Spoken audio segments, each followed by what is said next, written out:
বলতেছে যে ভাই এই গাছটাকে কাইটেন না, আমরা এই গাছটা পাখিগুলো আছে ওরা মারা যাবে, আপনার গাছটা কাইটেন না। তো খুব যা ইচ্ছা তাই ব্যবহার করছে, এত খারাপ ব্যবহার করছে যেটা কল্পনার বাইরে, এবং মারামারির পর্যায়ে চলে গেছে। এখন ওরা যেহেতু বাচ্চা, ওরা যেহেতু সমাজের একটু উঁচু শ্রেণীর লোক না, ওদের কথাবার্তা কেউ শোনে নাই, না শুই না, তারা এই গাছটাকে একদম ওদের চোখের সামনে শোয়াই দিয়েছে।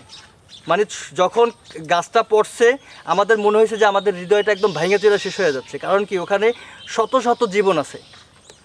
আমি কান্না করে দিয়েছি কালকে।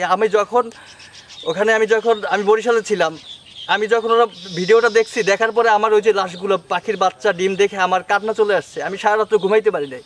200 পাখি 8 প্লাস আটকে ছিল এখানে, কিন্তু বাসা ছিল আপনার প্রায় 200 বাসা ছিল এখানে, পাখি অন্তত 400 পাখি হবে। ডিম বাচ্চা সহ অনেক পাখি ছিল, কিন্তু তারা কিছু পাখি তো মারা গেছে আপনারা দেখছেনই, তারপর কিছু বাচ্চারা ধরে নিয়ে গেছে। এই যে পাখি বাচ্চা ডিম এগুলো যে মারা হয়েছে, এই ব্যাপারে আসলে তারা যে কাজটা করছে এগুলো খুব অন্যায় করছে।